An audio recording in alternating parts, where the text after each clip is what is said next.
أعوذ بالله من الشيطان الرجيم.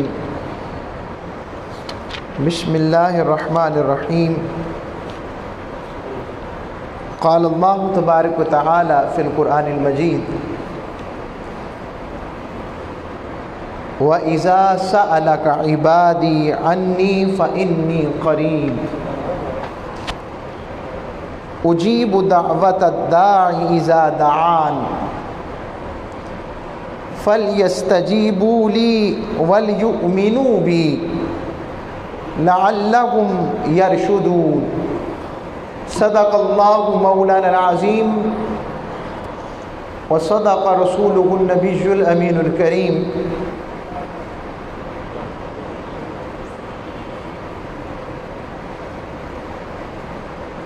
اللہ رب العزت کا بے پائے لطف و کرم اور احسان ہے، جس کی توفیق سے اس نے ہمیں جمعۃ المبارک کی بابرکت ساعتوں میں جمع ہونے کی توفیق بخشی ہے. حالات، واقعات، معاملات، گرد و پیش، اللہ رب العزت سے ہم استغفار، توبہ، معافی کے خواستگار ہیں. اس لیے آج کا مضمون بھی میں نے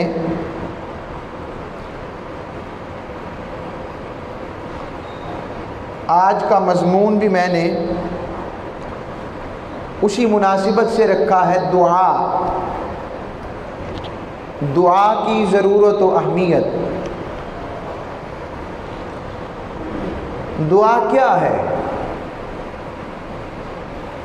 دعا بندہ ہونے کا سب سے بڑا فخر ہے. دعا کیا ہے؟ دعا بندے کا وہ ہتھیار اور دروازہ ہے جس سے عرش الہی تک پہنچ انسان کی براہ راست ہو جاتی ہے. دعا رب کی قربت، معیت، محبت اور رب باری تعالیٰ کی رحمت کو پکارنے کا ذریعہ ہے. دعا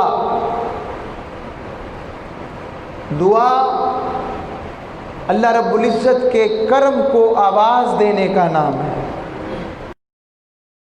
دعا رب کو منانے کا ذریعہ ہے. دعا رب باری تعالیٰ کے حضور اپنے آپ کو گرانے کا نام ہے.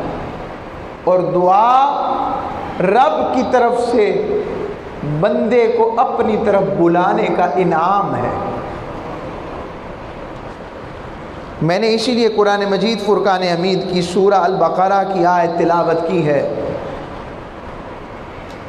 اللہ رب العزت نے ارشاد فرمایا: وَإِذَا سَأَلَكَ عِبَادِي عَنِّي فَإِنِّي قَرِيبٌ. اور جب میرے محبوب صلی اللہ علیہ وسلم لوگ آپ سے میرے بارے میں سوال کریں تو ان سے فرما دیں بے شک میں ان کے بہت قریب ہوں.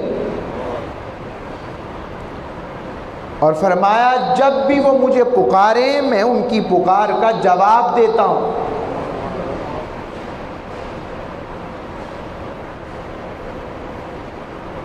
اور فرمایا انہیں چاہیے کہ وہ میری فرما برداری اختیار کریں.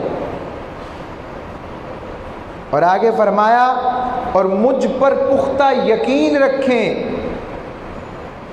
لعلہم یرشدون، تاکہ وہ راہ مراد کو پا جائیں. میں نے اس آیت کو اپنا مضمون بنایا ہے، اور اس آیت میں ہم سب کی ببتا، درد دل، حالات، اس سب کی غمازی قرآن کی یہ آیت کر رہی ہے. پہلے حصے میں اللہ رب العزت نے ارشاد فرمایا وَإِذَا سَأَلَكَ، محبوب جب آپ سے میرے بندے میرے بارے میں پوچھیں اس آیت کی روشنی میں پتہ لگ گیا کہ رب کے بارے میں اگر کسی سے پوچھا جا سکتا ہے تو وہ بارگاہ مصطفیٰ ہے، اور رب کا پتہ جہاں سے ملتا ہے وہ ذات مصطفیٰ ہے، اور جو ذات رب سے ملا سکتی ہے وہ بھی ذات مصطفیٰ ہے۔ اور اس میں اگلا نقطہ جو میں کئی دفعہ کہتا ہوں، وَإِذَا سَأَلَكَ، حبیب جو تیرے در پر آ کر سوال کرے، جو تیرا سوالی ہے، جو تیرا منگتا ہے، جو تیرا بھکاری ہے، جو تیرا غلام ہے، جس نے تجھے اپنا مان لیا، جس نے تجھ پر اپنا سب کچھ قربان کر دیا، جس نے تجھ پر اپنا سب کچھ مکمل کر دیا اور تجھے مان کر مجھے مان لیا، عبادی، وہی میرا بندہ ہے، وہی میرا بندہ ہے، اسے کہہ دو، کیونکہ حبیب میں تیرے قریب ہوں اور وہ تیرے قریب ہے، تو میرے قریب ہے، وہ تیرے قریب ہے، اب جو تیرے قریب ہوتا جائے گا میں اسے خود بخود اپنے قریب کرتا چلا جاؤں گا۔ یہ خبر دے دی، یہ پیغام دے دیا، یہ اعلان بات کر دی رب باری تعالیٰ نے، اور فرمایا میرے بندوں کو کہہ دو میرے حبیب میں ان کے بہت قریب ہوں، کیونکہ وہ میرے حبیب کے قریب ہیں، میں اپنے حبیب کو اپنے قریب رکھتا ہوں، اور جو میرے حبیب کو اپنے قریب رکھتا ہے میں بھی اسے اپنے قریب کر لیتا ہوں، اور جب بھی وہ مجھے پکارے، جب بھی وہ مجھے ندا دے۔ اس آیت کا ایک پس منظر و شان نزول یہ بھی ہے، ایک روایت میں آتا ہے کہ ایک اعرابی آئے، صحابہ اکرام رضوان اجمعین، آپ کو علم ہونا چاہیے، کثرت سے حضور کی بارگاہ میں سوال نہیں کرتے تھے، بلکہ صحابہ کہتے ہیں ہم انتظار کرتے کوئی نیا عربی آئے، بدو آئے، عربوں کے پنڈ دا آئے، عربوں کے پنڈ کا آئے، تو وہ جب نیا نیا اسلام قبول کرتا تو پھر وہ سوال بھی پوچھتا تھا، تو کہتے وہ جتنے سوال پوچھتا جاتا تھا ہم انتظار کرتے کوئی عربی آ جائے، تو جب وہ سوال کرتا جاتا ہماری دل کے گرہیں بھی حضور کی بارگاہ میں کھلتی چلی جاتی، ہمارا کام بھی بنتا چلا جاتا، اور رب اس کے ذریعے کتنے ہمارے بھی دل کے عقدے کھول دیتا، کیونکہ ادب گاہے ہے زیر آسماں از عرش نازک تر نفس گم کر دی می آیت جنید و با یزید ایجا، فرما دیا محبوب اور لوگوں میرے محبوب کی بارگاہ وہ ہے جہاں پر سانس بھی ادب سے لینا ہے، یہ ادب کا مقام ہے، یہ ادب کی انتہا کا مقام ہے، یہ رب کے عرش سے بھی نازک تر مقام ہے، کیونکہ عرش بھی میری مخلوق ہے، فرش بھی میری مخلوق ہے، کرسی بھی میری مخلوق ہے، قلم بھی میری مخلوق ہے، اور مخلوق میں سب سے اعلیٰ جسے میں نے بنایا ہے وہ میرا مصطفیٰ ہے، میرا حبیب ہے، تو جہاں سب سے افضل و اعلیٰ ہوگا اس کی وجہ سے وہ مقام بھی سب سے افضل و اعلیٰ ہو جائے گا۔ اس لیے مدینہ طیبہ، مدینہ النبی، کائنات میں وہ جگہ سب سے افضل ہے جہاں پر میرے محبوب علیہ السلام کا روضہ اقدس و مقدس و معطر و منور اور مطہر ہے۔ وہی عرض کر رہا ہوں، تو آیا تو کہنے لگا رب کہاں ہے؟ فرمایا بہت قریب ہے۔ پھر رب نے یہ آیت اتاری، یہود آئے، وہ کہنے لگے اتنے تو 7 آسمان ہیں، سوال کیا نا انہوں نے، 7 آسمان ہیں، ہر آسمان کی اتنی دبیز طے ہے، اپنا علم جھاڑا میرے حبیب کے سامنے، تو رب سن لیتا ہے۔ یہ آیت آئی، حبیب جو تیرا بن کر تجھ سے میرے بارے میں پوچھے، ہائے جو تیرا ہو اسے کہہ دو میں قریب ہوں۔ یہ وہ ہتھیار ہے، یہ وہ دروازہ ہے۔ آج ہم اجتماعی طور پر رب کو نہیں پکار رہے ابھی بھی اس طرح، ہمیں یقین نہیں آ رہا کہ ہم رب کی پکڑ میں ہیں. رب نے ہلکا سا جھٹکا دیا ہے، دنیا کی ساری سپر پاور سرنگو ہو گئی ہیں. کوئی کہہ سکتا ہے کانسپریسی تھیوریز تو پھر بے شمار ہے نا، مگر ایمان کے اینگل سے دیکھو نا. کوئی کہتا ہے کچھ بھی نہیں ہے کیوں نہیں ہے؟ جس تن لاگے سو تن جانے. تقدیر تدبیر وہ ایک علیحدہ مضمون، لیکن ہمیں اجتماعی طور پر رب کے حضور ساری الی المغفرہ، اللہ کی طرف مغفرت کے لیے جلدی کرو. اجتماعی توبہ کی ضرورت ہے. صرف اذانیں دینے سے کام نہیں ہوگا، اعمال بھی بہتر کرنے کی ضرورت ہے. رب سے گڑ گڑا کر مانگنے کی ضرورت ہے. ہم نے گڑ گڑا کر دل سے مانگنا چھوڑ دیا ہے.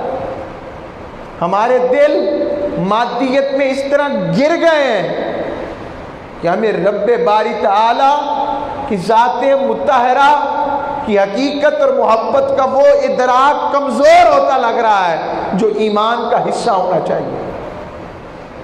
اس لیے میں نے یہ مضمون شروع کیا ہے. نبیوں نے کیسے کیسے مقام پر پکارا. حضرت ایوب علیہ السلام تکلیف 40 سال مریض رہے. کتنے سال؟ 40 سال مریض رہے. اور جب تکلیف اتنی بڑی کہ وہ تکلیف زبان اور دل کی طرف آنے لگی، تو یہی تو 2 جگہیں تھی رب کے ذکر کرنے کی. تکلیف کی بات کر رہا ہوں میں، کسی اور چیز کی نہیں. رب باری تعالیٰ نے فرمایا اور رب کے حبیب کے دل میں رب نے ڈالا، اب مانگ. کہا انی ربی انی، اے میرے پالن ہار، انی بے شک مجھے، مسنی الضر، اب تو تکلیف نے چھو لیا ہے.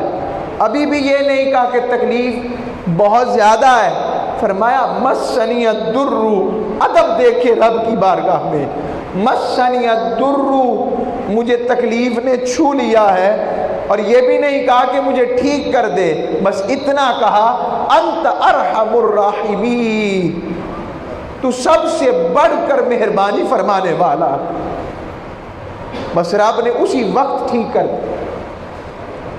حضرت یونس علیہ السلام دیکھیں نا، قوم نے اجتماعی توبہ شروع کر دی.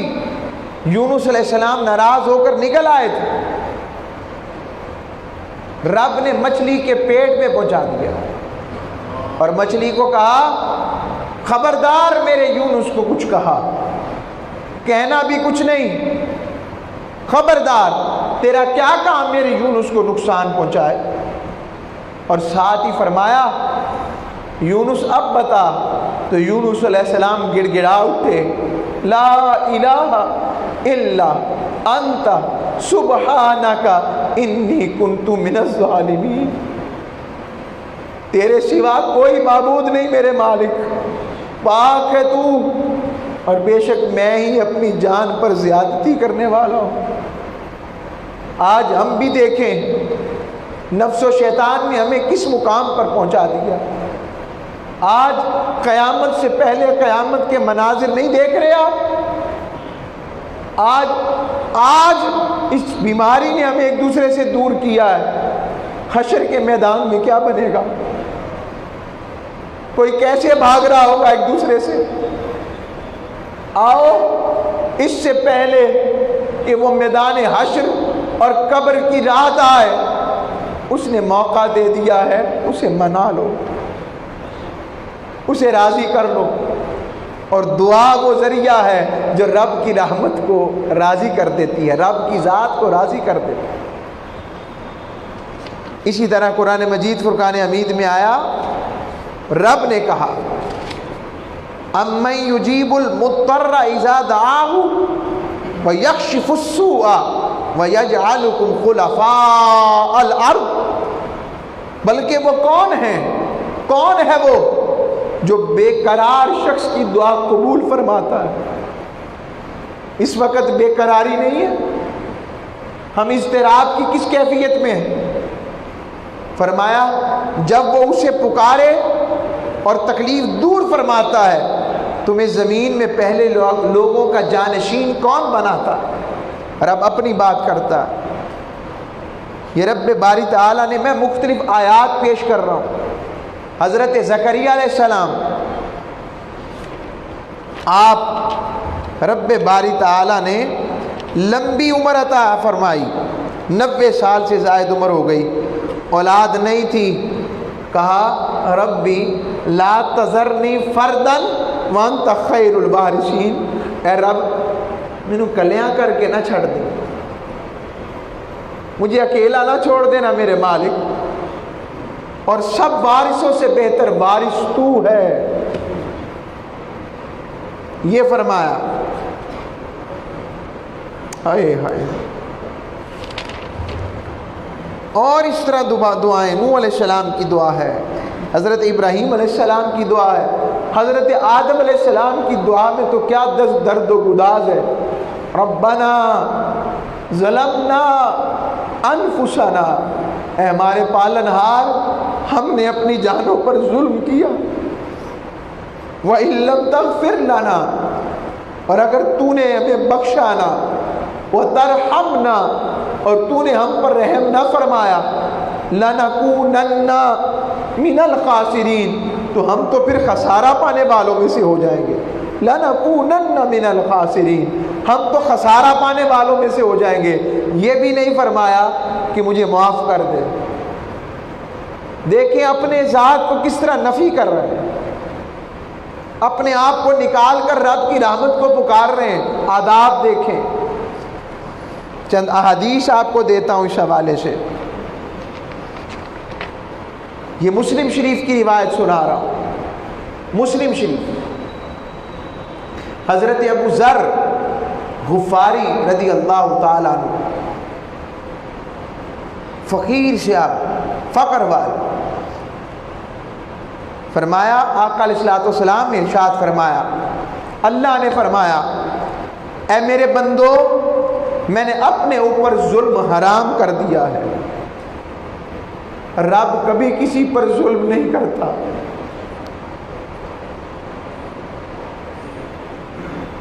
ظلم نہیں کرتا، میں نے تمہارے درمیان بھی ظلم کو حرام کر دیا۔ آپس میں بھی ایک دوسرے سے ظلم نہ کرو، زیادتی نہ کرو، کسی کا حق نہ مارو، بلیک مارکیٹنگ مت کرو۔ ایسی توبہ کا کیا فائدہ، رات کو صبح مال بلیک کر کے بیچے اور رات کو جا کے چھتوں پر اذانیں دینے لگ پڑے۔ اللہ کے محبوب علیہ السلام نے فرمایا حدیث قدسی، اے میرے بندو تم سب کے سب گمراہ ہو سوائے اس کے جس کو میں ہدایت دوں، سو مجھ سے ہدایت مانگا کرو۔ اس لیے کہا اہدنا الصراط المستقیم، ہم ہدایت مانگتے ہیں۔ فرمایا اے میرے بندو، یہ جملہ آج کے تناظر میں بڑا اہم ہے۔ حضور نے 1400 سال پہلے لگتا ہے حضور دیکھ رہے ہیں اور آج بھی دیکھ رہے ہیں۔ فرمایا اے میرے بندو تم سب بھوکے ہو سوائے اس کے جس کو میں کھانا کھلاؤں۔ آج حالات دیکھیں کیا حالات چل رہے ہیں۔ پھر فرمایا اے میرے بندو تم سب بے لباس ہو سوائے اس کے جس کو میں لباس پہنا ہوں۔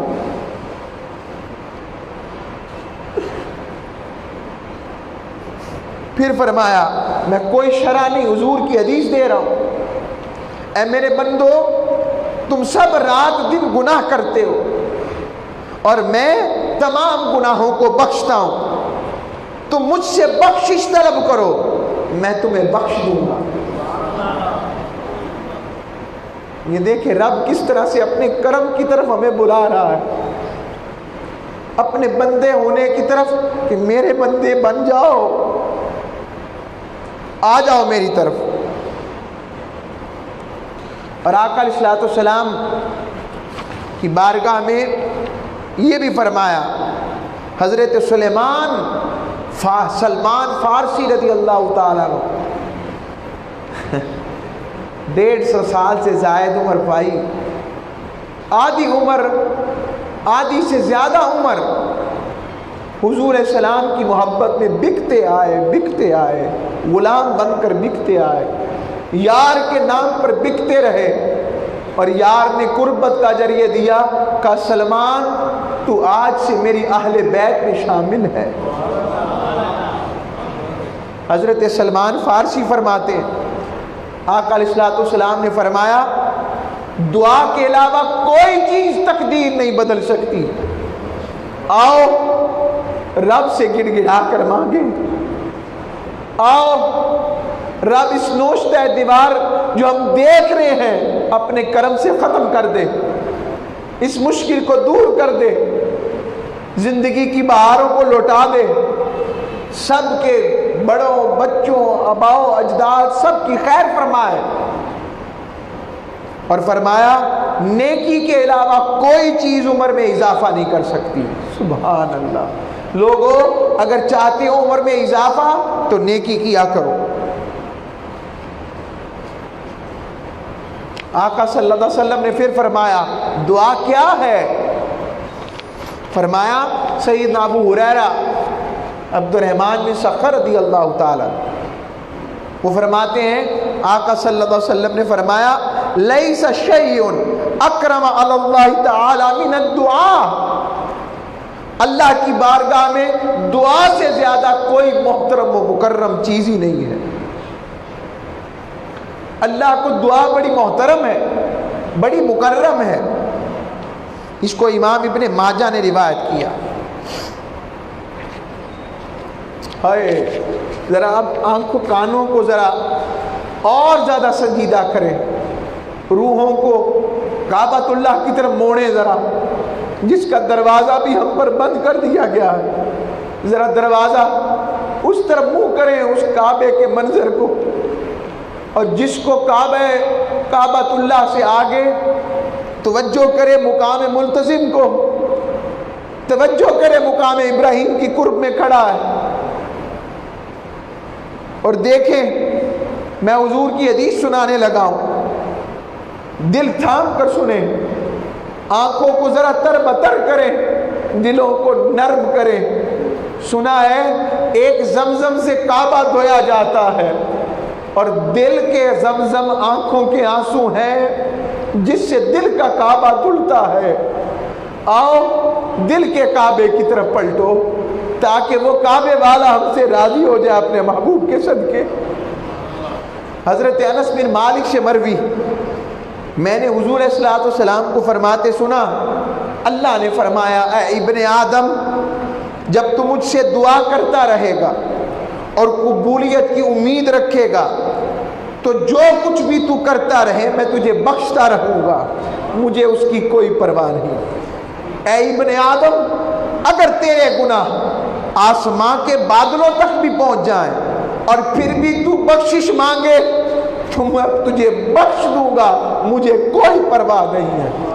فرمایا اے ابن آدم اگر تو زمین بھر کے بھی برابر گناہ لے کر بھی میری طرف آ جائے، میری طرف پلٹ آئے، توبہ کی امید لے کر میری طرف آ جائے، توبہ کا دروازہ کھٹکھٹا لے اور مجھے پکارے، مجھے طلب کرے، مجھے تڑپ کر یاد کرے، میری یاد سے تڑپ جائے، میری دوزخ کے عذاب سے تھرا جائے، میری جنت کی طلب میں میری طرف طلب واپس آ جائے، میری بخشش کی امید لے کر آ جائے، تو فرمایا مجھے اس حالت میں بھی کہ اس نے کسی چیز کے ساتھ شریک نہ ٹھہرایا ہو تو یقیناً زمین بھر کے برابر میں تجھے بخش دوں گا، معاف کر دوں گا۔ حضرت ابو ہریرہ نے بھی روایت کیا، لوگوں اس سے زیادہ کیا بخشش کی باتیں بتاؤں، میرے محبوب نے سب کچھ کھول دیا ہے، کھول دیا میرے محبوب نے، آؤ ہم اپنے مالک کو راضی کر لیں اس کے محبوب کے صدقے، اس سے پہلے کہ دیر ہو جائے، آ جاؤ۔ حضرت ابو ہریرہ رضی اللہ تعالیٰ عنہ ہی روایت کرتے ہیں، ترمذی کی روایت، آقا صلی اللہ علیہ وسلم نے فرمایا اللہ سے قبولیت کے یقین کے ساتھ دعا مانگا کرو، جان لو کہ اللہ غافل دلوں کی دعا قبول نہیں فرماتا۔ ہائے ہائے۔ پھر حضرت سلمان فارسی سے روایت دی ہے،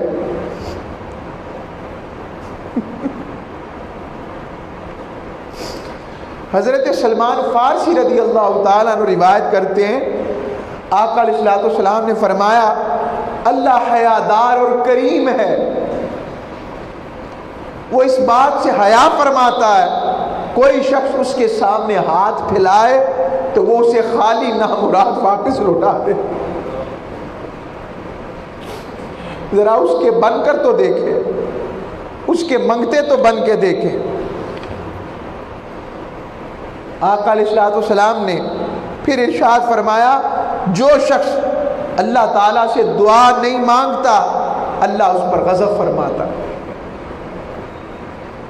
اللہ کو پسند ہے اس سے مانگا جائے۔ بس اختتام کی طرف جانے سے قبل ایک اور حدیث میں آپ کو سنا دیتا ہوں، یہ مضمون آگے چلایا جائے، کیا کہتے ہیں بولے ہیں؟ ایک حدیث اور سنانے دے مجھے، اس حدیث نے تو مجھے تڑپایا اور ہے۔ لوگ کہتے ہیں رب ہماری دعائیں قبول نہیں کرتا، اس حدیث کو سننے کے بعد آپ کہیں گے مالک کاش کہ تو ہماری کوئی دعا بھی قبول نہ کرتا۔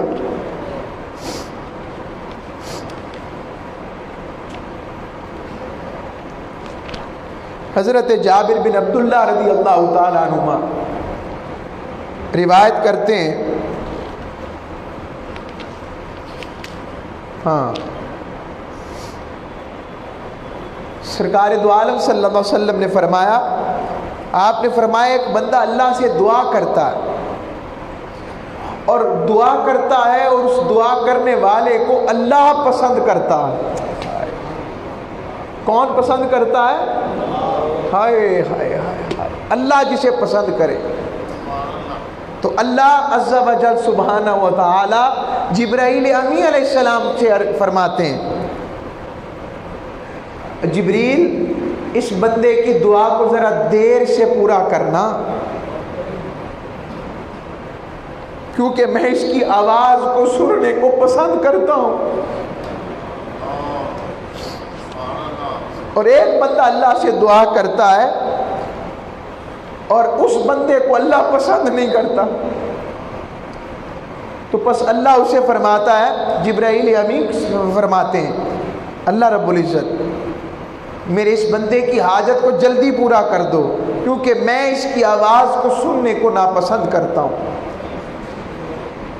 اب بتائیں مجھے اس سے زیادہ کیا باتیں پیش کروں، حضور کی بارگاہ سے کیا خیر پیش کروں۔ آئیں ہم بھی لا الہ الا انت سبحانک انی کنت من الظالمین کی بات کو پھیلائیں، اللہ ہم سب سے راضی ہو جائے۔ وما علیہ الا البلاغ المبین۔